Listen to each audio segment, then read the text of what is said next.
तो इस प्रश्न में आपसे पूछ रहे हैं कि अभी अप्रैल 2024 में पहली बार राष्ट्रीय महिला हॉकी लीग का आयोजन ये कहां पे किया जाएगा? तो आंसर होगा रांची, झारखंड में। तो हॉकी इंडिया ये नेशनल वुमेन्स हॉकी लीग 2024-25 का आयोजन कर रही है और ये भारत में महिलाओं के लिए पहली घरेलू हॉकी लीग है। ये टूर्नामेंट 2 चरणों में होगा। इसका जो पहला चरण है 30 अप्रैल से लेकर 9 मई तक होगा। कहाँ पे? रांची, झारखंड में। यहाँ पे जो एक स्टेडियम है जिसका नाम है Marang Gomke Jaipal Singh astroturf hockey stadium, यहाँ पे ये होगा। तो याद रखना ये इंपॉर्टेंट है क्योंकि पहली बार राष्ट्रीय महिला हॉकी लीग का आयोजन हो रहा है। तो पूछा जा सकता है कि कहाँ पे हुआ, कौन जीता कौन नहीं जीता, वो तो हम आगे देखेंगे जब रिजल्ट आएंगे, लेकिन अभी वेन्यू ध्यान रखना। बाकी हॉकी इंडिया के अध्यक्ष कौन है आप जानते ही हो, दिलीप तिर्की। फिर आपसे पूछ रहे हैं अभी हाल ही में मोंटे कार्लो मास्टर्स के मुख्य ड्रॉ मैच जीतने वाले पहले भारतीय कौन बन गए? तो आंसर होगा सुमित नागल। तो सुमित नागल का संबंध किस खेल से है? टेनिस से है। और अभी ये मोंटे कार्लो मास्टर्स के मुख्य ड्रॉ मैच को जीतने वाले पहले भारतीय बन गए हैं, तो इनका नाम इंपॉर्टेंट हो जाता है। अभी मोंटे कार्लो मास्टर्स टूर्नामेंट की बात करें तो ये टेनिस की एक प्रतियोगिता है जो हर साल फ्रांस में होती है। वैसे मैं आपको बता दूं कि अभी तक मुख्य ड्रॉ तक पहुंचने वाले यहाँ पे 3 भारतीय हैं। एक विजय अमृतराज 1977 में पहुंचे, रमेश कृष्णन 1982 में, और अभी सुमित नागल पहुंचे। वो पहुंचे ही नहीं बल्कि उन्होंने इसको जीत भी लिया है। इसीलिए तो हमने कहा कि ऐसा करने वाले वो पहले भारतीय बन गए हैं। मतलब मोंटे कार्लो मास्टर्स के मुख्य ड्रॉ मैच को जीतने वाले वो पहले भारतीय बन गए। कौन? सुमित नागल। अच्छा, सुमित नागल से अभी याद दिलाऊं, 2024 में आपने पढ़ा था, अभी चेन्नई ओपन का खिताब भी उन्होंने जीता था, तो आपको याद होगा। फिर आपसे पूछ रहे पेरिस ओलंपिक में स्वर्ण पदक जीतने वाले ट्रैक और फील्ड एथलीटों को विश्व एथलेटिक्स के द्वारा कितना नगद पुरस्कार दिया जाएगा? तो आंसर होगा $50,000। अब देखो ये प्रश्न इंपॉर्टेंट है। क्यों इंपॉर्टेंट है? देखो अभी तक आपको पता होगा अगर कोई खिलाड़ी ओलंपिक में पदक जीतता है, वो गोल्ड मेडल अगर जीतता है, तो अंतरराष्ट्रीय ओलंपिक समिति उसे कोई भी नगद पुरस्कार नहीं देती है। हालांकि वो खिलाड़ी जिस देश का होगा, जिस राज्य का होगा, वहां पे उसे प्रोत्साहन के रूप में नगद पुरस्कार दिया जाता है। जैसे हमारे यहाँ पे भी कुछ राज्य हैं वो नगद पुरस्कार देते हैं, केंद्र सरकार भी देती है। वैसे मैंने लिस्ट लगा दी है, आप देख सकते हो कौन कौन सा राज्य कितने पुरस्कार देता है राशि के रूप में।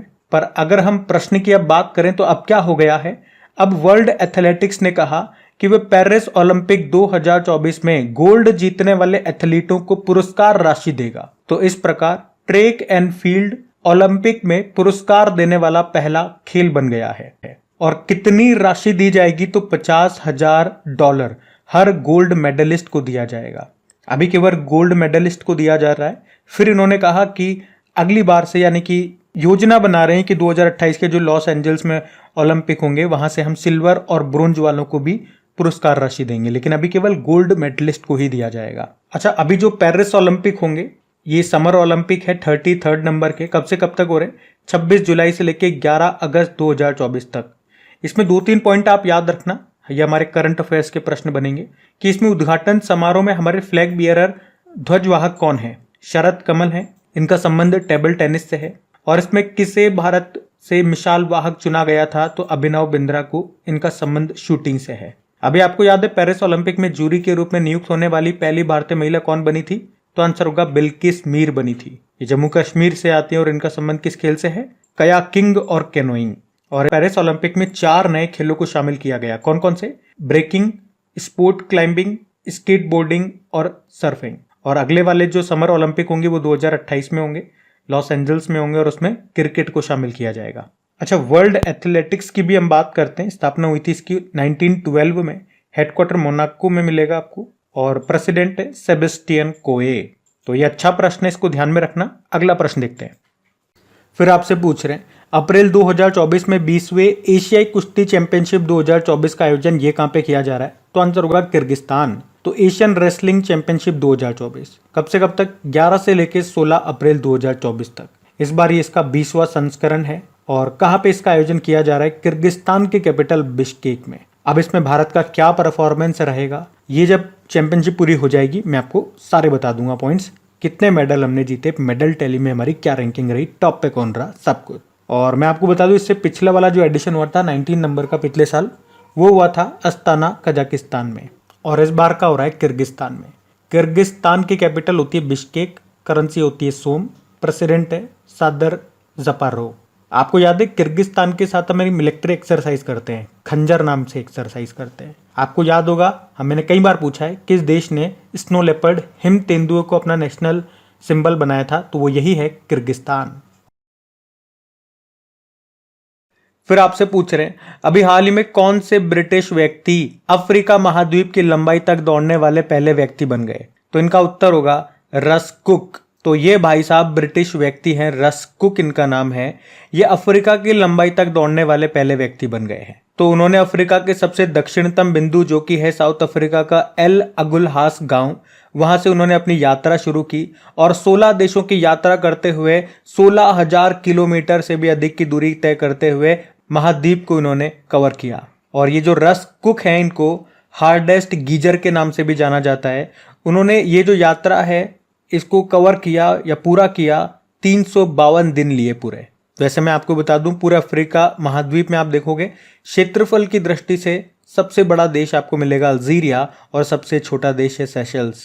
अफ्रीका महाद्वीप में टोटल 54 देश है और सबसे नवीनतम देश है साउथ सुडान, जो कि सुडान से अलग होकर के बना था। रस कुक का नाम याद रखना, मतलब ऐसे याद हो जाएगा तो अफ्रीका महाद्वीप में दौड़ते दौड़ते दौड़ते दौड़ते इनका रस निकल गया पूरा।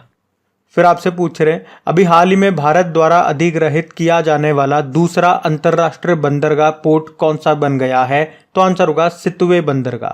तो अभी विदेश मंत्रालय ने म्यांमार के रवाइन प्रांत में कलादान नदी पर स्थित ये सितवे बंदरगाह के पूरे संचालन को संभालने के लिए इंडिया पोर्ट्स ग्लोबल लिमिटेड के प्रस्ताव को मंजूरी दे दी है। तो ये जो कंपनी है इंडिया पोर्ट्स ग्लोबल लिमिटेड, ये शिपिंग मंत्रालय के पूर्ण स्वामित्व वाली एक कंपनी है। वैसे हमारे शिपिंग मंत्री कौन है, सर्बानंद सोनोवाल है। तो इस प्रकार आप देखोगे कि ये जो बंदरगाह है, ये जो पोर्ट है, ये ईरान का जो चाबहार बंदरगाह है ना, उसके बाद इंडिया पोर्ट्स ग्लोबल लिमिटेड के कंट्रोल में आने वाला, या डायरेक्ट आपको यूं कह दूं कि भारत के कंट्रोल में आने वाला ये दूसरा इंटरनेशनल पोर्ट बन गया है। और इस सितवे पोर्ट के विकास के लिए भारत सरकार ने म्यांमार को $500 मिलियन का अनुदान भी दिया है। अच्छा, यहाँ पे कुछ इंपॉर्टेंट जो बंदरगाह हैं, जो पोर्ट्स वगैरह हैं, वो मैं आपको रिवाइज कराऊंगा, लेकिन उससे पहले म्यांमार को हम देखते हैं मैप में। ये रहा मैप में म्यांमार, क्योंकि ये म्यांमार में ही है ना सितवे बंदरगाह, ये ध्यान में रखना। और किस नदी पर स्थित है वो भी मैंने आपको बताया, कलादान नदी। देखो कैपिटल इसकी नेपिटो हो गई, करेंसी है म्यांमार क्यात, आपको याद। फिर आपसे पूछ रहे हैं अभी हाल ही में उत्तर प्रदेश का पहला ग्लास स्काई वॉक ब्रिज ये कहां पे बनाया गया, तो आंसर होगा चित्रकूट में। तो अभी उत्तर प्रदेश के चित्रकूट जिले के तुलसी जलप्रपात यानी कि तुलसी वाटरफॉल में प्रदेश का पहला ग्लास स्काई वॉक ब्रिज बनाया गया है। इस ब्रिज का निर्माण ये किसने करवाया, वन और पर्यटक विभाग ने इसका निर्माण करवाया और इसे गाजीपुर की पवन सुत कंस्ट्रक्शन कंपनी ने बनाया है। ये ब्रिज धनुष और बाण के आकार में बना हुआ है, जैसा कि आप फोटो में देख सकते हो। बाण की जो लंबाई है वो 25 मीटर है और धनुष की जो चौड़ाई है वो 35 मीटर है। तो ये तुलसी जलप्रपात याद रखना उत्तर प्रदेश के चित्रकूट जिले में है। मैं आपको बता दूं पहले इसका नाम शबरी हुआ करता था, फिर 2023 में इसका नाम बदला और इसका नाम बदल के तुलसी जलप्रपात कर दिया गया, तुलसी वाटरफॉल कर दिया गया। अच्छा, फिर आपसे पूछ रहे हैं हाल ही में लक्षद्वीप में शाखा खोलने वाले, ब्रांच खोलने वाला पहला प्राइवेट बैंक कौन सा बना, तो आंसर होगा HDFC। अभी HDFC बैंक ने लक्षद्वीप की जो कैपिटल है कवरत्ती, वहां पे ब्रांच खोली है और इस प्रकार से वे लक्षद्वीप में ब्रांच खोलने वाला पहला प्राइवेट सेक्टर बैंक बन गया है। कौन, HDFC, जिसकी स्थापना होती है 1949 में। हेडक्वार्टर मुंबई में है और इसके हेड है शशिधर जगदीशन। और इसकी टैगलाइन क्या होती है, वी अंडरस्टैंड योर वर्ल्ड। आपको याद होगा इलेक्ट्रॉनिक बैंक गारंटी EBG को जारी करने वाला पहला बैंक यही था, HDFC बैंक। अगर मैं आपसे पूछूं कि UPI लाइट फीचर को लॉन्च करने वाला पहला बैंक कौन सा था, तो ये था पेटीएम पेमेंट बैंक, जो कि अभी बंद हो चुका है। और पूरी तरह से डिजिटल बैंकिंग वाला पहला राज्य पूछे तो आंसर करना केरल। अगर पूछे भारत का पहला स्टिकर आधारित डेबिट कार्ड किसने लॉन्च किया था, तो IDFC फर्स्ट बैंक ने। अगर पूछे भारत का पहला नंबरलेस क्रेडिट कार्ड को अभी किसने लॉन्च किया था, तो आंसर करना एक्सिस बैंक ने। और लक्षद्वीप से मैं आपको याद दिला दूं, आपने कहा इसकी कैपिटल क्या है, कवरत्ती है। अभी हमने पढ़ा था कि सागर कवच एक्सरसाइज का आयोजन कहां पे किया गया, अभी लक्षद्वीप में किया गया था, जो इसका दूसरा चरण हुआ था, अभी पढ़ा था हमने। अगर पूछे प्रवाल भित्तियों से निर्मित द्वीप कौन सा है, लक्षद्वीप। और अभी भारतीय नौसेना ने लक्षद्वीप के मिनिकॉय द्वीप पर आईएनएस जटायु को भी कमीशन किया था। अगर पूछे 8 डिग्री चैनल ये कहाँ पर है? मालदीव और मिनिकॉय के बीच में। और 9 डिग्री चैनल मिनिकॉय और कवरत्ती के बीच में। तो ये पॉइंट्स भी स्टैटिक है, इनको भी ध्यान में रखना। अगला प्रश्न देखते हैं। फिर आपसे पूछ रहे हैं, हाल ही में पृथ्वी का सबसे बड़ा डिजिटल कैमरा जिसका नाम है legacy survey of space and time, इसका निर्माण किसने किया? तो आंसर होगा अमेरिका ने। तो आपको पहले तो ये याद रखना है कि ये विश्व का सबसे बड़ा डिजिटल कैमरा है जिसका नाम क्या है? Legacy survey of space and time. तो इसे कहाँ बनाया गया? अमेरिका में एनर्जी डिपार्टमेंट के नेशनल एक्सेलरेटर लेबोरेटरी में इसको बनाया गया। इसका वजन लगभग 3000 किलोग्राम है और मैं आपको बता दूं इसे बनाने में 20 साल का वक्त लग गया है। और अब ये इसे कहाँ पे स्थापित करेंगे, मतलब कहाँ पे इसे लगाया जाएगा? तो जो साउथ अमेरिकी देश है चिली, वहां पे एक ऑब्जर्वेटरी है, वेधशाला है जिसका नाम है वेरा सी रूबिन वेधशाला, वहां पे इसको स्थापित किया जाएगा। और ये क्या काम करेगी या क्या इसका उद्देश्य है लगाने का? तो 3200 मेगापिक्सल वाले इस कैमरे की मदद से शोधकर्ताओं को, रिसर्चर्स को ब्रह्मांड को और भी विस्तार से देखने में मदद करेगा ये कैमरा। फिर आपसे पूछ रहे हैं, विश्व का सबसे बड़ा हाइब्रिड रिन्यूएबल एनर्जी पार्क कहां पे बनाया जा रहा है? तो आंसर होगा गुजरात में। तो विश्व का सबसे बड़ा रिन्यूएबल एनर्जी पार्क ये बन रहा है कहां पे? गुजरात के कच्छ जिले के खेवड़ा में। कौन बना रहा है भैया? Adani green energy limited. और ये बन रहा है 538 किलोमीटर स्क्वायर के एरिया में। कितना बड़ा है? और इसकी टोटल कैपेसिटी होने वाली है 30 गीगावाट की। तो मतलब जब ये पूरा बन जाएगा 2026 तक ये बन जाएगा तो इसकी टोटल क्षमता होगी 30 गीगावाट की। और इसमें भी इन्होंने कहा कि इस 30 में से 26 गीगावाट तो सोलर एनर्जी से आएगा और बाकी 4 गीगावाट ये विंड एनर्जी से आने वाला है, पवन ऊर्जा से। क्योंकि रिन्यूएबल एनर्जी है ना, अक्षय ऊर्जा है ना, तो ये अक्षय ऊर्जा के ही तो सोर्सेज हैं, सौर ऊर्जा, पवन ऊर्जा। तो सौर ऊर्जा से बनाएंगे ये 26 गीगावाट और पवन ऊर्जा विंड एनर्जी से 4 गीगावाट बनाएंगे। और जब ये पूरी तरह से तैयार हो जाएगा तो 81 अरब यूनिट बिजली का उत्पादन होगा, जो कि बेल्जियम, चिली और स्विट्जरलैंड जैसे देशों की मांग पूरी कर सकता है। ये इतनी सारी ऊर्जा है। तो इस प्रश्न में आपसे पूछ रहे, हाल ही में मानव अंतरिक्ष उड़ान का अंतर्राष्ट्रीय दिवस 2024 ये कब मनाया गया? तो आंसर होगा 12 अप्रैल को। आपको बताया हर साल 12 अप्रैल को international day of human space flight के रूप में हम मनाते हैं, जैसे आप हिंदी में बोलोगे मानव अंतरिक्ष उड़ान का अंतर्राष्ट्रीय दिवस। और 12 अप्रैल को ही क्यों? क्योंकि यूएसएसआर के जो अंतरिक्ष यात्री थे यूरी गागरिन, वो अंतरिक्ष में जाने वाले पहले व्यक्ति बने थे। कब गए थे? 12 अप्रैल 1961 को। इसीलिए 12 अप्रैल को यह दिवस मनाया जाता है। और वो किस अंतरिक्ष यान से अंतरिक्ष में गए थे तो वो भी याद रखना, वोस्टोक 1 उसका नाम था। और इस दिवस की इस साल थीम है वैज्ञानिक जिज्ञासा को प्रोत्साहित करना, एनकरेजिंग साइंटिफिक क्यूरियोसिटी। अच्छा, मैं आपको इसी से संबंधित कुछ प्रश्न बता रहा हूं, वो इंपॉर्टेंट सारे प्रश्न है तो बिल्कुल ध्यान से सुनना। एज ए स्टैटिक प्रश्न कहलाएंगे ये। एक तो हमने पढ़ा अंतरिक्ष में जाने वाले पहले व्यक्ति, आपने कहा यूरी गागरिन, जो कि एक पुरुष व्यक्ति थे। लेकिन अगर पूछे अंतरिक्ष में जाने वाली पहली महिला कौन थी, तो उनका नाम था वैलेंटिना टेरेस्कोवा। वो भी यूएसएसआर से थी। कब गई थी वो? 1963 में, यानी कि यूरी गागरिन के 2 साल बाद। अगर आपसे पूछे चांद पर उतरने वाले पहले व्यक्ति का नाम, तो सब जानते हो, नील आर्मस्ट्रॉन्ग। वो कब गए थे? 1969 में। वो अमेरिकी थे। फिर आपसे पूछ रहे हैं, अभी हाल ही में विश्व होम्योपैथी दिवस कब मनाया गया? तो आंसर होगा 10 अप्रैल को। तो हर साल 10 अप्रैल को वर्ल्ड होम्योपैथी डे के रूप में मनाया जाता है। और 10 अप्रैल को ही क्यों? क्योंकि होम्योपैथी के जो जनक कहे जाते हैं डॉक्टर सैमुअल हैनीमैन, वे एक जर्मन चिकित्सक थे। तो उन्हीं के सम्मान में, उन्हीं की जयंती पर यह दिन मनाया जाता है। तो उनकी जयंती होती है 10 अप्रैल को। और इस दिन को होम्योपैथी जो चिकित्सा पद्धति है उसके प्रति लोगों को जागरूक किया जाता है। और थीम की बात करें, इस बार की थीम क्या है? इंपॉर्टेंट है, होम्यो परिवार एक स्वास्थ्य एक परिवार। होम्यो परिवार, 1 हेल्थ 1 फैमिली इंग्लिश में बोलेंगे। अच्छा, एक पॉइंट और मैं आपको बता दूं, अगर आपसे पूछे कि बताओ भारत में विश्व होम्योपैथी दिवस के अवसर पर किस स्थान पर 2 दिवसीय वैज्ञानिक सम्मेलन होम्योपैथिक संगोष्ठी का आयोजन किया गया? तो आंसर होगा यशोभूमि कन्वेंशन सेंटर, द्वारका, नई दिल्ली में। फिर आपसे पूछ रहे हैं, हाल ही में विश्व पार्किंसन दिवस 2024 कब मनाया गया? तो आंसर होगा 11 अप्रैल को। तो हर साल दुनिया भर में 11 अप्रैल को वर्ल्ड पार्किंसन डे के रूप में मनाया जाता है। मनाने का उद्देश्य पार्किंसन रोग के बारे में जागरूकता फैलाना।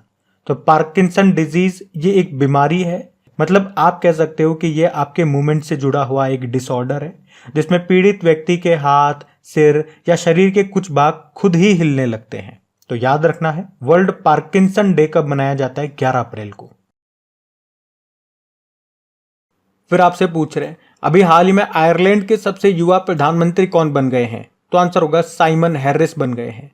अच्छा, ये प्रश्न शायद मैं आपको पहले भी बता चुका हूं, लेकिन तब मैंने आपको बताया था कि ये बनेंगे, लेकिन अभी ये बन चुके हैं, अपॉइंट हो चुके हैं। अभी 9 अप्रैल की ये बात है। साइमन हैरिस आयरलैंड के सबसे युवा प्रधानमंत्री बन गए। और आयरलैंड में प्रधानमंत्री को ताओसीच कहा जाता है। किनका स्थान लिया इन्होंने?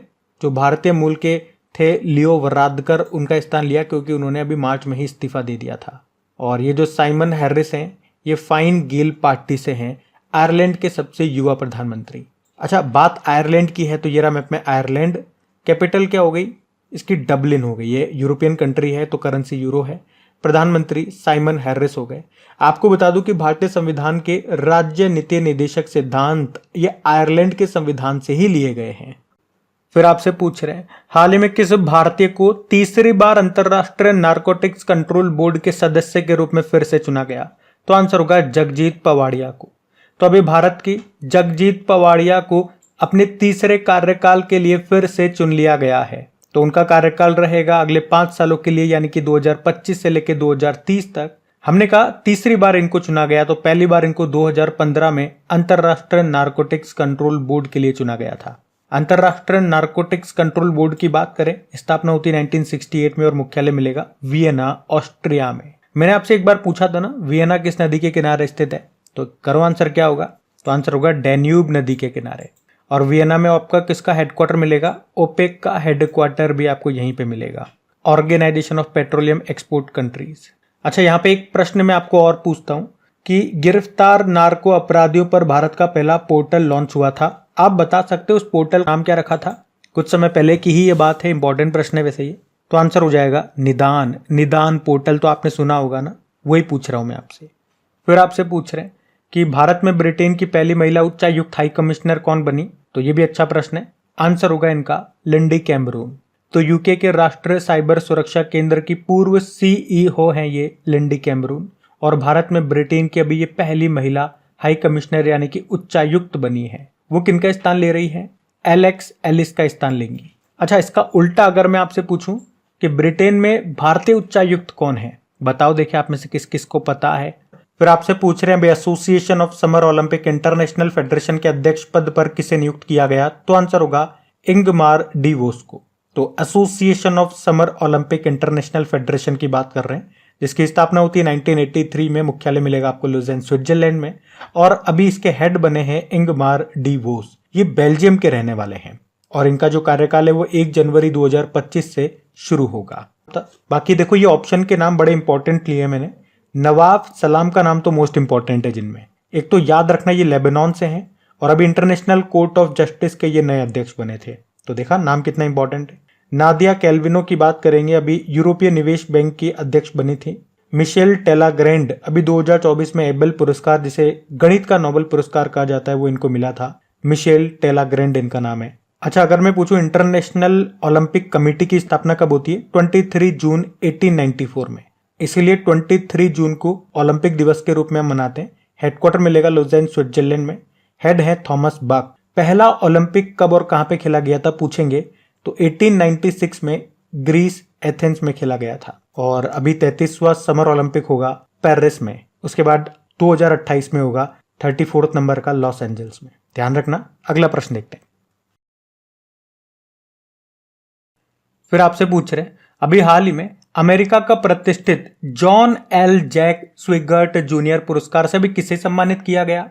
तो आंसर होगा इसरो को। तो पुरस्कार का नाम है जॉन एल जैक स्विगर्ट जूनियर पुरस्कार। तो ये जो पुरस्कार है ये अमेरिका की एक स्पेस फाउंडेशन है, उसके द्वारा दिया जाता है। क्यों दिया जाता है? तो अंतरिक्ष में एक्सप्लोर करने के लिए, रिसर्च करने के लिए, खोज करने के लिए दिया जाता है। और ये जो है ना, जिनके नाम पे ये पुरस्कार है जॉन एल जैक स्विगर्ट जूनियर, वे एस्ट्रोनॉट थे जो अपोलो 13 मिशन का हिस्सा थे और उन्हीं के सम्मान में ये अवार्ड का नाम उनके नाम पे रखा गया है। और मैं आपको ये भी बता दूं कि 2023 में ये पुरस्कार जेम्स वेब स्पेस टेलीस्कोप के बारे में आपने सुना होगा, उसकी टीम को ये पुरस्कार मिला था। और इस बार 2024 के लिए इसरो की चंद्रयान 3 मिशन की टीम को ये पुरस्कार दिया गया है। तो क्वेश्चन आपको सारा समझ में आ गया होगा, किसने पुरस्कार दिया, पुरस्कार का नाम किनके नाम पे है, क्यों दिया गया, किसे दिया गया, पिछले साल किसे दिया गया था, सब मैंने आपको बता दिया। अब पहले हम चंद्रयान 3 की बात करते हैं, उसके बाद इसरो की बात करते हैं। तो चंद्रयान 3 कब हमने लॉन्च किया था इसे? 14 जुलाई 2023 को। ये कब पहुंचा वहां पे, या सफल लैंडिंग कब की थी इसने? तो 23 अगस्त 2023 को चंद्रमा पे लैंडिंग किया था। और कहां पे? वहां पे भी साउथ पोल पे। इसलिए तो 23 अगस्त को हम नेशनल स्पेस डे के रूप में मना रहे हैं, राष्ट्रीय अंतरिक्ष दिवस। अब चांद पे पहुंच गए हम, तो आप कहोगे चांद पे पहुंचने वाला भारत कौन सा देश बना? तो ये चौथा देश बना। लेकिन साउथ पोल पे पहुंचने वाला भारत पहला देश बना है, ये भी ध्यान में रखना। हमने किस रॉकेट से इसको लॉन्च किया था? LV-M3M4, जिसे हम बाहुबली या फैट बॉय भी कहते हैं। हमने इसको सतीश धवन अंतरिक्ष केंद्र से लॉन्च किया था। इसके साथ एक लैंडर गया था जिसका नाम विक्रम है, और रोवर गया था उसका नाम प्रज्ञान है। और जिस पॉइंट पे ये उतरा था उसको हमने शिव शक्ति नाम दिया, ये भी याद रखना। प्रोजेक्ट डायरेक्टर का नाम P वीर मुथवेल है, ये याद रखना, प्रश्न पूछा जा चुका है एग्जाम में। तो ये तो चंद्रयान 3 से संबंधित सारे पॉइंट्स मैंने आपको बताए। इसरो की बात करते हैं तो इंडियन स्पेस रिसर्च ऑर्गेनाइजेशन स्थापना होती है 1969 में, और हेड बंगलुरु में मिलेगा। चेयरमैन है कौन? S सोमनाथ, 10वें नंबर के हैं। इनसे भी दो संबंधित प्रश्न याद रखना कि इनकी ऑटोबायोग्राफी आई है, उसका नाम क्या है? निलावु कुदिचा सिम्हांगल, मलयालम भाषा में है। और अभी इनको KPP नाम्बियार पुरस्कार मिला था। अच्छा, इसरो को भी अभी 2 पुरस्कार मिले थे। एक तो लीफ एरिक्सन पुरस्कार मिला था, और उससे पहले चंद्रयान 3 के लिए ही एविएशन वीक लॉरेट्स पुरस्कार मिला था इसरो को। तो ये सारे फैक्ट्स मैंने आपको यहाँ पे बता दिए एक एक करके, इनको ध्यान में रखना। अगला प्रश्न देखते हैं। फिर आपसे पूछ रहे हैं अभी हाल ही में जर्मन लोकतंत्र पुरस्कार के लिए किसे चुना गया? तो आंसर होगा अलेक्सी नवल्नी और यूलिया नवलनाया को। अच्छा, अलेक्सी नवल्नी का नाम आपने जरूर सुना होगा, एक आध बार तो मैंने ही आपको करंट अफेयर्स में पढ़ाया इनका नाम। वे रशिया में विपक्षी दल के नेता थे और व्लादिमीर पुतिन के खिलाफ खुले में अपनी बात रखते थे। मतलब पुतिन शासन के भ्रष्टाचार के खिलाफ खूब चर्चा में रहते थे। और मैंने आपको इनके बारे में कब पढ़ाया था? तो आपको याद होगा 2021 में जब यूरोपियन यूनियन का शीर्ष मानवाधिकार पुरस्कार यानी कि सखारोव पुरस्कार इनको मिला था, तब मैंने आपको इनके बारे में बताया था। याद आया? अगर आप पुराने स्टूडेंट्स हैं हमारे तो याद आएगा। पर आपको ये बात तो बताइए कि सच बोलने वालों के साथ क्या होता है? जो सरकार का असली चेहरा दिखाते हैं उनके साथ क्या होता है? सरकार उनको चुप करा देती है, चाहे फिर वो कहीं की भी सरकार हो। तो इनके साथ भी ऐसा ही हुआ था, उन्हें कैद में डाल दिया गया और अभी कुछ समय पहले उनकी डेथ हो गई जेल में ही। और अब उनको मरणोपरांत, और उनकी पत्नी है ये यूलिया नवलनाया, इनको जर्मन लोकतंत्र पुरस्कार मिलेगा। इसे मीडिया का स्वतंत्र पुरस्कार कहा जाता है। तो ये आप ध्यान में। फिर आपसे पूछ रहे हैं अभी हाल ही में किसे ऑन द स्पॉट यूनिट प्रशस्ति पत्र से सम्मानित किया गया? तो आंसर होगा INS शारदा को। तो अभी भारतीय नौसेना के जहाज है ये INS शारदा, और इसको समुद्री डकैती रोधी अभियानों में सफल संचालन के लिए एडमिरल जो हमारे हैं, मतलब नौसेना प्रमुख है R हरि कुमार, उन्होंने ऑन द स्पॉट यूनिट प्रशस्ति पत्र से इसको सम्मानित किया। अभी INS शारदा ने सोमालिया के पूर्वी तट पर समुद्री डाकुओं के द्वारा बंधक बनाए गए एक ईरानी मछली पकड़ने वाले जहाज जिसका नाम था ओमारी, उसके सभी 19 चालक दल के सदस्यों को सुरक्षित रिहाई में महत्वपूर्ण भूमिका निभाई थी। ये प्रश्न हमने पढ़ा भी था। तो इसी तरह के काम इसने किए थे और इसी के लिए इसको ये ऑन द स्पॉट यूनिट प्रशस्ति पत्र सम्मान मिला है। INS शारदा का नाम याद रखना। INS अर्नला आप जानते हो भारत का पहला एंटी सबमरीन जहाज है ये। INS विक्रांत भारत का पहला स्वदेशी विमान वाहक पोत है। और INS तारमुगली के बारे में आपने पढ़ा था हमने। ये वो जहाज है जो हमने पहले मालदीव को गिफ्ट में दिया था और फिर बाद में उसने इस्तेमाल करके बढ़िया से और वापस हमको हमारा ही गिफ्ट लौटा दिया। INS तारमुगली के बारे में हमने पढ़ा था, तो ध्यान रखना। ये अगला प्रश्न देखते हैं। फिर आपसे पूछ रहे हैं हाल ही में WOW अंतरराष्ट्रीय साहित्य पुरस्कार से किसे सम्मानित किया गया? तो आंसर होगा ममता जी सागर को। तो अवार्ड का नाम है WOW अंतरराष्ट्रीय साहित्य पुरस्कार। कौन देता है इसे? WOW मतलब होता है इसका वर्ल्ड ऑर्गेनाइजेशन ऑफ राइटर्स। और किसे मिला अभी ये? ममता जी सागर को। ये कन्नड़ भाषा की कवयित्री है, बंगलुरु से बिलोंग करती हैं। तो साहित्य में उनके योगदान के लिए इनको ये सम्मान मिला है। और कहाँ पे मिला, कहाँ पे दिया गया? नाइजीरिया की कैपिटल अबुजा में दिया गया, वहां पे एक समारोह का आयोजन हुआ था, वहां पे इनको ये सम्मान मिला है। तो नाम याद रखना, ममता जी सागर इनका नाम है। फिर आपसे पूछ रहे हैं अभी अप्रैल 2024 में किस भारतीय को 2024 अमेरिकी राष्ट्रपति पुरस्कार से सम्मानित किया गया? तो आंसर होगा लोकेश मुनि को। तो जैन आचार्य लोकेश मुनि को अभी सार्वजनिक भलाई और मानवता में उनके योगदान के लिए अमेरिकी राष्ट्रपति के गोल्ड वॉलेंटियर सर्विस पुरस्कार से सम्मानित किया गया और इस प्रकार ये सम्मान पाने वाले वो पहले भारतीय भिक्षु बन गए हैं। आचार्य लोकेश मुनि की बात करें तो भारत में ये एक गैर सरकारी संगठन है, अहिंसा विश्व भारती और विश्व शांति केंद्र उसके संस्थापक हैं। और इस पुरस्कार की बात करें तो इसकी स्थापना सन 2003 में जब राष्ट्रपति हुआ करते थे वहां पे जॉर्ज बुश, उस समय इसकी स्थापना की गई थी इस पुरस्कार की। ये पुरस्कार उन व्यक्तियों को दिया जाता है जिनके स्वैच्छिक कार्य ने समुदायों पर सकारात्मक प्रभाव डाला हो और उनके आसपास के लोगों को प्रेरित किया हो। तो अभी तो आप याद रखेंगे ये पुरस्कार मिला किसे? लोकेश मुनि को। अच्छा, लोकेश मुनि से मैं आपको एक और प्रश्न याद दिलाता हूं। देखो, अभी ये प्रश्न हमने स्टार्टिंग में, साल के स्टार्टिंग में ही जनवरी या फरवरी में पढ़ा था कि आचार्य लोकेश मुनि जी, इनको अभी वैश्विक जैन शांति दूत से भी सम्मानित किया गया था। फिर आपसे पूछ रहे हैं हाल ही में अमेरिका के सर्वश्रेष्ठ वैज्ञानिक पोस्टर पुरस्कार 2023 से किसे सम्मानित किया गया? तो आंसर होगा डॉक्टर अग्रवाल आई हॉस्पिटल को। तो अवार्ड का नाम है सर्वश्रेष्ठ वैज्ञानिक पोस्टर पुरस्कार, बेस्ट साइंटिफिक पोस्टर अवार्ड। कौन देता है? अमेरिका के द्वारा दिया जाता है। अभी किसे मिला? डॉक्टर अग्रवाल आई हॉस्पिटल को मिला है। आंख के क्षेत्र में रिसर्च करने के लिए दिया गया। इसमें इन्होंने केराटोकॉनस रोगियों की दृष्टि में सुधार करने पर रिसर्च किया और उसी के लिए इनको यह अवार्ड मिला है। तो इस प्रश्न में आपसे पूछ रहे अभी हाल ही में जारी ग्लोबल यूनिकॉर्न इंडेक्स 2024 में भारत कौन से स्थान पर रहा? तो आंसर होगा तीसरे स्थान पे। यहां पे हम बात कर रहे हैं हुरून ग्लोबल यूनिकॉर्न इंडेक्स 2024 की और इसमें बताया गया कि 2023 में किस देश में सबसे ज्यादा यूनिकॉर्न बने हैं और उसी के अनुसार ये रैंकिंग दी गई है। तो फर्स्ट नंबर पे अमेरिका है 703 यूनिकॉर्न के साथ, उसके बाद चाइना है और उसके बाद तीसरे स्थान पे भारत है 67 यूनिकॉर्न के साथ। यूनिकॉर्न मतलब क्या होता है? जब भी किसी स्टार्टअप की वैल्यूएशन, उसकी वैल्यू $1 बिलियन या उससे ज्यादा हो जाती है तो उसे यूनिकॉर्न कहा जाता है। और इसी तरह से आपने एक और शब्दावली सुनी है, टर्मिनोलॉजी सुनी होगी, डेकाकॉर्न। डेकाकॉर्न हम उस स्टार्टअप को या उस यूनिकॉर्न को बोलते हैं जब उसकी वैल्यूएशन $10 बिलियन या उससे ज्यादा हो जाती है। और अभी डेकाकॉर्न कौन बना था? IPL बना था, पढ़ा था हमने। अच्छा, अगर मैं आपसे पूछूं अभी 2024 का पहला यूनिकॉर्न कौन सा बना, तो आंसर करना कृत्रिम बना था और ये ही भारत का पहला AI यूनिकॉर्न भी है। अच्छा, अगर मैं आपसे पूछूं, चलो ये आपके लिए होमवर्क प्रश्न है, नेशनल स्टार्टअप डे हम कब मनाते हैं? इसका फिर आपसे पूछ रहे हैं कि अभी अप्रैल 2024 में जारी QS वर्ल्ड यूनिवर्सिटी रैंकिंग 2024 में भारत का सर्वोच्च रैंक वाला विश्वविद्यालय कौन सा है? तो आंसर होगा जवाहरलाल नेहरू यूनिवर्सिटी। तो QS मतलब होता है क्वाक्वेरिली साइमंड्स, ये लंदन की एक संस्था है जिसने अभी 10 अप्रैल 2024 को ही QS वर्ल्ड यूनिवर्सिटी रैंकिंग 2024 को जारी किया है। ये इसका 14वां संस्करण है और इस रैंकिंग में जवाहरलाल नेहरू यूनिवर्सिटी दिल्ली, जो कि भारत में टॉप यूनिवर्सिटी है डेवलपमेंट स्टडीज कैटेगरी में। वहीं वर्ल्ड रैंकिंग में बात करें तो JNU ये 20वें स्थान पर है। भारत की टोटल 69 यूनिवर्सिटीज को इस रैंकिंग में जगह मिली है, जिनमें सबसे ऊपर यही है JNU। मैंने बताया वर्ल्ड रैंकिंग में 20वें स्थान पर है।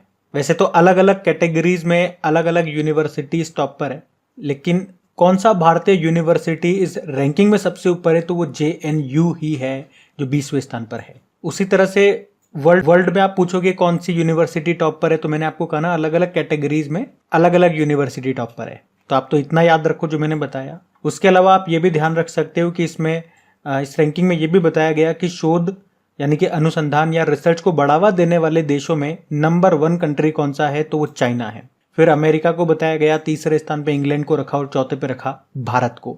तो ये भी ध्यान में रख। फिर आपसे पूछ रहे हैं अभी हाल ही में जारी साइबर क्राइम इंडेक्स में भारत की रैंक क्या है?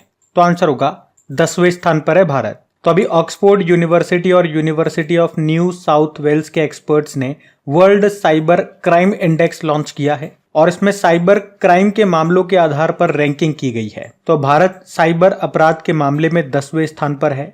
इसमें 100 देशों की रैंकिंग की गई है, तो 100 में से भारत 10वें स्थान पर है। और टॉप पे रशिया को रखा गया, दूसरे पे यूक्रेन को और तीसरे पे चाइना को रखा गया, जैसा कि आप लिस्ट में देख सकते हैं। अच्छा, यहाँ पे साइबर क्राइम से आप क्या समझते हैं? तो नेटवर्क और कंप्यूटर के जरिए की जाने वाली अवैध गतिविधियों जैसे कि ऑनलाइन ब्लैकमेलिंग करना, अनऑथराइज्ड पैसे ट्रांसफर करना, ये सब साइबर क्राइम कहलाता है। फिर आपसे पूछ रहे हैं हाल ही में गुड़ी पड़वा का पर्व किस राज्य में मनाया गया? तो आंसर होगा महाराष्ट्र। देखो, आप सभी को पता होगा कि चैत्र शुक्ल पक्ष की प्रतिपदा तिथि से हिंदू नव वर्ष की शुरुआत होती है और इस बार ये हिंदू नव वर्ष 9 अप्रैल से शुरू हो चुका है। इसके पीछे की मान्यता है कि देवयुग में ब्रह्मा जी ने इसी दिन से सृष्टि की रचना शुरू की थी, इसीलिए इस दिन को नव वर्ष के रूप में मनाते हैं। अब देखो, इसी को देश में अलग अलग जगह पे अलग अलग नामों से जाना जाता है। जैसे कि महाराष्ट्र में गुड़ी पड़वा आपने कह दिया, वहीं दक्षिण राज्यों में उगादी कहते हैं, सिंधी लोग इसे चेटी चंड के रूप में मनाते हैं, जम्मू कश्मीर में इसे नवरेह त्योहार के रूप में मनाया जाता है, वहीं उत्तर भारत में इसे हिंदू नववर्ष के रूप में मनाते हैं, पश्चिम बंगाल में पोइला बोईशाख के रूप में मनाते हैं और ये चैत्र नवरात्रि के पहले दिन को मनाया जाता है। फिर आपसे पूछ रहे अभी हाल ही में खुबानी खिलना महोत्सव 2024 कहाँ पे मनाया गया? तो आंसर होगा लद्दाख में। तो लद्दाख के लेह और कारगिल में ये खुबानी खिलना महोत्सव मनाया जाता है, एप्रिकॉट ब्लॉसम फेस्टिवल। खुबानी ये एक प्रकार का फूल है और ये जिस समय खिलते हैं उस समय ये त्योहार मनाया जाता है। खुबानी खिलना महोत्सव आप तो ध्यान रखना लद्दाख में मनाया जाता है, लद्दाख में भी, लेह और कारगिल में। अच्छा, इसी तरह से लद्दाख के कुछ महोत्सव हैं वो आप ध्यान में रखें, जैसे कि हेमिस महोत्सव लद्दाख में, लोसर फेस्टिवल लद्दाख में, स्पितुक गस्टर फेस्टिवल लद्दाख में, जांस्कर फेस्टिवल लद्दाख में। फिर आपसे पूछ रहे हैं अभी हाल ही में जिग नामक एक स्वर्ण समर्थित मुद्रा ये किस देश में शुरू की गई? तो आंसर होगा जिम्बाब्वे। तो अभी जिम्बाब्वे में जिग नाम से एक नई स्वर्ण के द्वारा समर्थित एक नई करेंसी शुरू की गई है। जिग का मतलब क्या हो गया? ZI मतलब जिम्बाब्वे और जी मतलब गोल्ड हो गया। हमने कहा ना, गोल्ड के द्वारा समर्थित है ये नई करेंसी जिसका नाम इन्होंने जिग रखा है। ये किसकी जगह लेगी? जिम्बाब्वे डॉलर की जगह लेगी। ऐसा करने का उद्देश्य क्या है? जिम्बाब्वे में आसमान छूती मुद्रास्फीति यानी कि इन्फ्लेशन से निपटना और देश की लंबे समय से कमजोर अर्थव्यवस्था को स्थिर करना। तो ये जिग बैंक नोट है, ये 1 और 200 के बीच की वैल्यू में आएंगे। और अभी मैं आपको बता दूं, पहले आप चलो मैप में देखो जिम्बाब्वे को, ये रहा मैप में जिम्बाब्वे। कैपिटल इसकी हरारे होती है, करेंसी है, अब से जिग इसकी करेंसी हो गई, बाकी अमेरिकन डॉलर वगैरह तो यहाँ चलते ही हैं। प्रेसिडेंट कौन है? एमरसन मंगांगुआ है। और यहीं पे मैं आपको याद दिला दूं कि अभी भयंकर सूखे के कारण जिम्बाब्वे के साथ साथ जाम्बिया और मलावी देश ने आपदा की स्थिति घोषित कर दी है। तो ये सारे पॉइंट आप यहां से याद में रखना। अगला प्रश्न देखते हैं। फिर आपसे पूछ रहे हैं अभी हाल ही में भारत को किस देश में निर्मित 24 Igla S man portable air defence system यानी कि मैन पैड्स की पहली खेप मिल गई है? तो आंसर होगा रशिया। देखो, हम रशिया के साथ पहले ही मैन पैड्स खरीदने के लिए समझौता कर चुके थे और अभी इसका पहला कंसाइनमेंट हमें मिल गया है। ये मैन पैड्स है, इसमें एक लॉन्चर होता है और एक मिसाइल होती है। जैसे आपने कई बार मूवीज वगैरह में देखा होगा, जो सैनिक होते हैं वो अपने कंधे पर लॉन्चर लेकर के भागते हैं, चलते हैं, और जहाँ पे उन्हें मिसाइल को दागना होता है घुटने पर बैठते हैं और मिसाइल को दाग देते हैं। तो अगर हवा में दुश्मन सेना का कोई भी विमान हो या ड्रोन हो तो उसे नस्ते नाबूद कर देता है ये air defence system. Air defence system ये एयर में हमारी रक्षा कर रहा है। एयर में अगर कोई चीज़ है, कोई ड्रोन हो गया, कोई विमान हो गया, तो उसे वो नस्ते नाबूद कर रहा है। तो अभी रशिया ने हमें 100 मिसाइलें और 24 रशिया द्वारा निर्मित Igla man portable air defence system का एक सेट ये दे दिया है, ये भारत भेज दिया है। वैसे जो टोटल हमारी डील हुई है ना, वो 120 लॉन्चर और 400 मिसाइलों की हुई है। और मैं आपको ये भी बता दूं कि इस मैन पैड से हमारी बहुत कम दूरी की जो वायु रक्षा प्रणाली है वसोराद, उसकी क्षमता भी बढ़ेगी, उसकी कैपेबिलिटी भी बढ़ेगी। बाकी रशिया से आप क्या जानते हो? रशिया के प्रेसिडेंट कौन है? और अभी 5वीं बार फिर से बन गए कौन? Vladimir Putin. 2024 में ब्रिक्स को होस्ट रशिया ही कर रहा है। और अभी आपने पढ़ा होगा रशिया के एक अंतरिक्ष यात्री हैं ओलेग कोनोनेंको, ये अंतरिक्ष में सर्वाधिक समय तक रहने का रिकॉर्ड अभी इन्होंने बना दिया है। रशिया से हमने S-400 मिसाइलें भी खरीदी है जिसे ट्रायम्फ कहते हैं। और आपको याद होगा हमने रशिया के साथ मिलकर के ब्रह्मोस मिसाइल बनाया है और अभी ब्रह्मोस मिसाइल को हम 2 देशों को बेच रहे हैं, फिलीपींस और इंडोनेशिया। तो ये भी ध्यान में रखना। अगला प्रश्न देखते हैं। फिर आपसे पूछ रहे अभी हाल ही में दिवंगत नोबेल पुरस्कार विजेता पीटर हिग्स ने किसका आविष्कार किया जिनका भी निधन हो गया? तो आंसर होगा गॉड पार्टिकल। तो ब्रिटिश भौतिकी विज्ञानी यानी कि फिजिसिस्ट थे ये पीटर हिग्स, जिनका भी 94 वर्ष की उम्र में निधन हो गया। उन्हें हिग्स बोसोन पार्टिकल यानी कि गॉड पार्टिकल के लिए जाना जाता है, जिसके लिए उन्हें सन 2013 में फिजिक्स का नोबेल पुरस्कार भी मिला था। तो इस गॉड पार्टिकल से यह पता लगाने की कोशिश की गई कि ब्रह्मांड की उत्पत्ति कैसे हुई थी, और इस गॉड पार्टिकल की खोज में भारत का भी योगदान रहा था। देखो, इसका नाम है हिग्स बोसोन पार्टिकल, या जिसे आप गॉड पार्टिकल भी बोलते हो। तो हिग्स तो नाम आया पीटर हिग्स के नाम से, और बोसोन जो नाम आया वो सत्येंद्र नाथ बोस के नाम से आया है, जिन्होंने भी इस डिस्कवरी में अपना योगदान दिया था। लेकिन एक बात बताऊं, ये मेरे मन की बात है। अभी मैंने आपको कहा ना कि पीटर हिग्स को गॉड पार्टिकल के लिए 2013 में फिजिक्स का नोबेल पुरस्कार मिला था, तो इसमें इनका सहयोग दिया था सत्येंद्र नाथ बोस ने। तभी तो देखो, सहयोग दिया होगा तभी तो उनका नाम यहाँ पे लिखा हुआ है, बोसोन नाम लिखा हुआ है, जो उन्हीं को रिप्रेजेंट करता है। तो फिर उनको नोबेल पुरस्कार क्यों नहीं दिया गया? देना चाहिए था। जब उनके साथी को मिल रहा है उसी काम के लिए, तो इनको भी मिलना चाहिए था। खैर, हमारे प्रश्न पे आते हैं। तो ये हिग्स बोसोन का नाम है, और इन्होंने जो ये गॉड पार्टिकल का आविष्कार किया था, इसी पार्टिकल का इस्तेमाल बिग बैंग थ्योरी में भी किया गया था।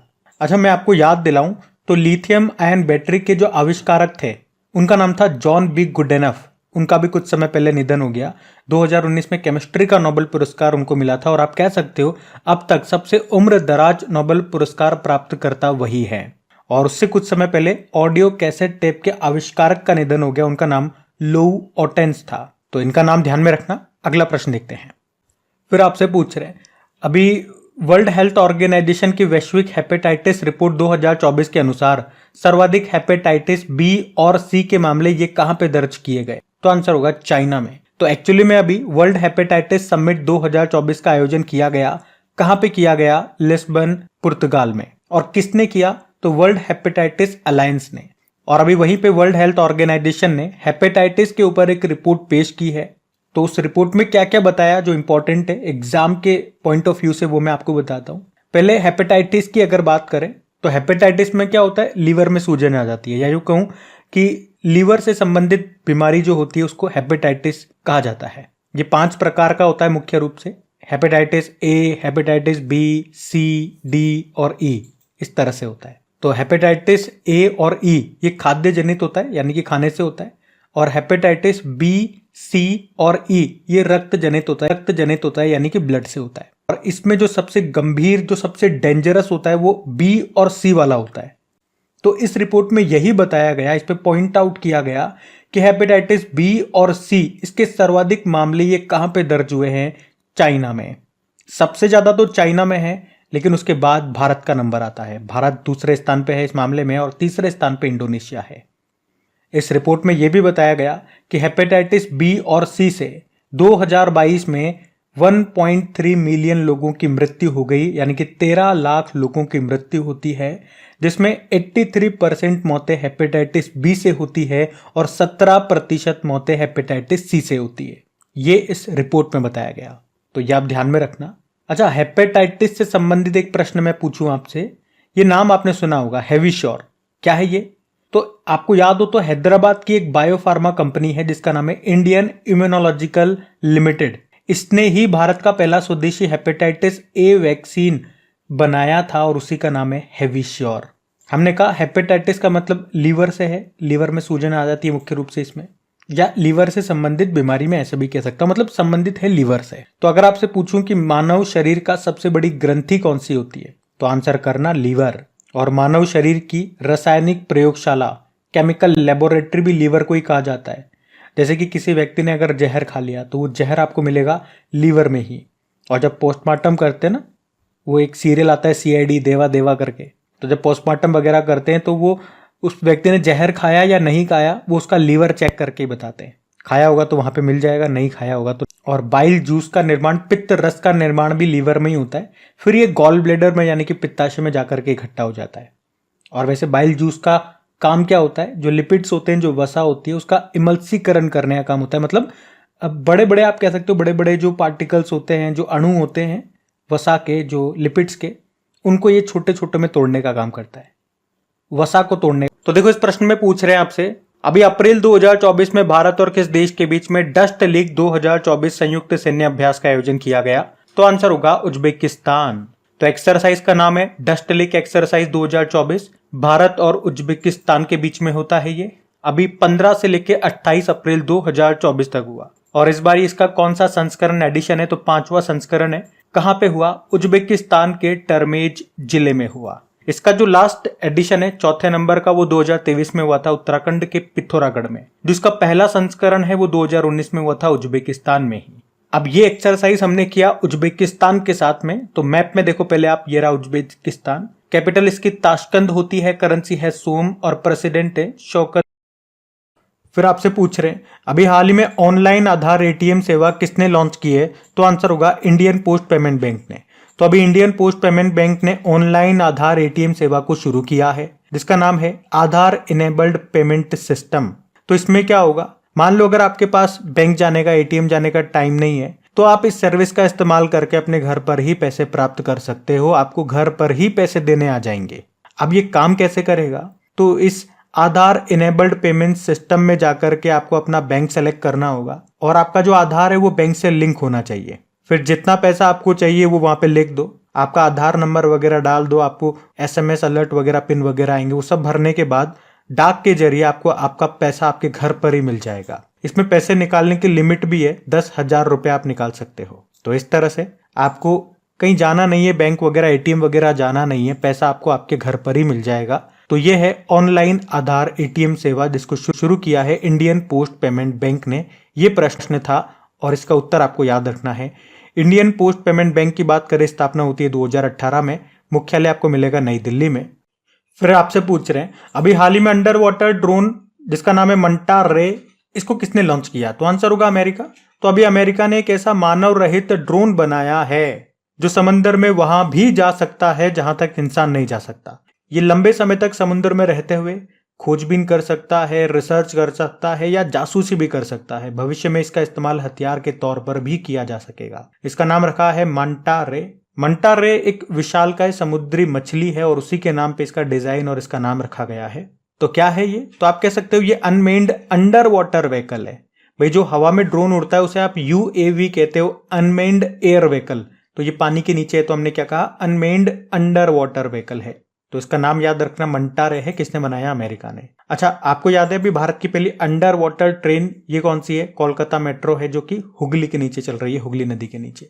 पानी के नीचे बारूदी सुरंगों का पता लगाने के लिए एक वाहन हमने तैयार किया था, उसका नाम क्या है? निराक्षी उसका नाम है, याद रखें। फिर आपसे पूछ रहे हैं अभी हाल ही में सी डोम रक्षा प्रणाली किसने तैनात की है? तो आंसर होगा इजराइल ने। अच्छा, मैंने आपको कई बार ये तो बताया ना आयरन डोम के बारे में। इजराइल का एयर डिफेंस सिस्टम है आयरन डोम पद्धति। मतलब अगर दुश्मन की कोई मिसाइल, कोई ड्रोन या कुछ भी अगर हवा से आ रहा है तो ये उसे हवा में ही नस्ते नाबूद कर देगा, तबाह कर देगा। पर अभी इजराइल ने पहली बार सी डोम डिफेंस सिस्टम भी तैनात कर दिया है। ये कुछ अलग नहीं है, बस आयरन डोम का ही नौसैनिक संस्करण है, नेवल संस्करण है। मतलब जहाज में इसको फिट कर दिया तो ये बन गया सी डोम, बस इतनी सी बात है। तो समुद्र में रॉकेट और मिसाइल हमलों से बचने के लिए इसका इस्तेमाल किया जाएगा। आयरन डोम इसको जमीन में इस्तेमाल किया गया, मतलब जमीन से इसको फायर करते हैं। सी डोम को हम जहाज से फायर करेंगे, काम तो इसका वही है। अच्छा, अगर मैं आपसे पूछूं, एक करंट अफेयर्स का प्रश्न है कि भारत को किस देश में निर्मित 24 इग्ला एस, जिसे हम शॉर्ट में कहते हैं मैन पैड्स, इसकी पहली खेप प्राप्त हुई थी? अभी पहला कंसाइनमेंट मिला था। तो आंसर होगा रशिया से। आप जानते हो भारत में जो एयर डिफेंस सिस्टम है उसका नाम है समर, और बहुत कम दूरी का जो एयर डिफेंस सिस्टम है उसका नाम है वसारोद। और अमेरिका का जो एयर डिफेंस सिस्टम है उसका नाम है थाड, और रशिया के एयर डिफेंस सिस्टम को हम कहते हैं S-400 या ट्रायम्फ भी उसे बोलते हैं। देखो, इजराइल की हम बात करें तो कैपिटल कही जाती है जेरूसलम, करेंसी है इजरायली न्यू शेकेल, यहाँ के प्रधानमंत्री हैं बेंजामिन नेतन्याहू, और इनकी ऑटोबायोग्राफी भी आई थी, उसका नाम बीबी है। आपको याद होगा भारत ने इजराइल से अपने नागरिकों को निकालने के लिए एक ऑपरेशन चलाया था, उसका नाम है ऑपरेशन अजय। और आप देख सकते हो इजराइल की सीमा किस सागर से लगती है, तो मेडिटेरियन। फिर आपसे पूछ रहे हैं अभी हाल ही में अश्नीर ग्रोवर ने किस नाम से एक मेडिकल लोन एप्लीकेशन को लॉन्च किया, तो आंसर होगा जीरो पे। तो भारत पे के सह संस्थापक रहे अश्नीर ग्रोवर, इन्होंने एक मेडिकल लोन एप्लीकेशन लॉन्च किया, इसका नाम जीरो पे रखा है। मतलब यहां से हेल्थ केयर के लिए आप इंस्टेंट लोन ले सकते हो। और इसे थर्ड यूनिकॉर्न नाम की एक कंपनी ने बनाया है। ये थर्ड यूनिकॉर्न कंपनी भी अश्नीर ग्रोवर की ही है, जिसे 2023 में शुरू किया था इन्होंने। तो इस एप्लीकेशन की बात करें, यहाँ से आप कोई मेडिकल संबंधी अगर प्रॉब्लम आ जाती है हमारे साथ, हमें इंस्टेंट पैसों की ज़रूरत पड़ती है, तो यहाँ से आप लोन ले सकते हो। मैक्सिमम कितना, 5 लाख रुपए का लोन ले सकते हैं। और इसके लिए इन्होंने एक नॉन बैंकिंग फाइनेंशियल कंपनी है मुथूट फिनवेस्ट, उसके साथ समझौता भी किया है, टाइप किया है। और हाँ, इसमें कुछ लिस्टेड हॉस्पिटल्स हैं, अगर वहां पे आप इलाज चलवाते हैं तो ही आपको लोन मिलेगा, ये इनकी शर्तें हैं। अश्नीर ग्रोवर सीरीज आई थी इन लोगों की शार्क 10, अभी भी आती है लेकिन अब उसमें ये है नहीं, जिसमें ये काफी फेमस हुए थे यूट्यूब में। शॉर्ट्स काफी हैं इनके, दोगलापन करते रहते हैं। और कुछ समय पहले इन्होंने ड्रीम 11 माई 11 सर्कल को टक्कर देने के लिए क्रिक पे नाम से भी एक मोबाइल एप्लीकेशन को लॉन्च किया था।